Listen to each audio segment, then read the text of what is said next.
ക്യാരക്ടറാണ്. അപ്പൊ ഇതിനകത്തേക്ക് വരുമ്പോ എങ്ങനെയുണ്ടായിരുന്നു? ഭയങ്കര ഡിഫറെന്റ് ആയിട്ടുള്ള ക്യാരക്ടറാണ് തലവന്റെ.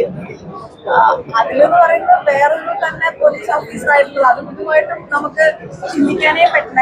രണ്ട് ജോണറിലുള്ള മൂവിയാണ്. നല്ല രസമായിട്ട് ചെയ്തിട്ടുണ്ട്. ചേട്ടനെ ഇങ്ങനെ ചെയ്യാന്നൊക്കെ ഉള്ളത് ഞാൻ പറയാണ്ട് തന്നെ എല്ലാവർക്കും അറിയാം. എല്ലാവരും അവരവരുടേതായിട്ടുള്ള പാട്ടുകൾ ഭയങ്കര രസമായിട്ട് ചെയ്തിട്ടുണ്ട്. അനുവാണെങ്കിലും നിഖിലയാണെങ്കിലും ചേട്ടനാണെങ്കിലും ദേവിക ചേച്ചിയാണെങ്കിലും പിന്നെ ഒരുപാട് ചെറിയ ക്യാരക്ടേഴ്സ് ഉള്ള ആൾക്കാരും ചെയ്യുന്ന ആൾക്കാരും എല്ലാവരും വളരെ ഈ നിഖിലയുടെ ഇന്റർവ്യൂലേക്ക് ഭയങ്കര തക്കാന്ന് പറയുന്നത് സിനിമയിൽ എങ്ങനെ രാജകുമാരിയാണ്. സിനിമയിലൊരു തക്കിന്റെ രാജകുമാരിയാണോ? അവള് തങ്കായിട്ട് നിങ്ങൾ എടുക്കുന്നതാണ്. അവള് പറയുന്നത് പോലെ അവൾക്ക് പറയുന്ന കാര്യങ്ങൾ അവള് പറയുന്നു എന്നുള്ളതാണ്. ആരെയും പേടിക്കാണ്ട് ആരെയും കുറിച്ചാണ് അവൾക്ക് പറയാനുള്ള മറുപടികൾ അവള് പറയുന്നു എന്ന് മാത്രമേ. എല്ലാരും അത് പറയണമെന്നില്ല. അവള് പറയുന്നു. പക്ഷെ പലപ്പോഴും വിമർശനങ്ങൾ വരുന്നുണ്ട്. അപ്പൊ അത് ആര് പ്രതികരിച്ചാലും വിമർശനങ്ങളല്ലേ. അത് ഞാൻ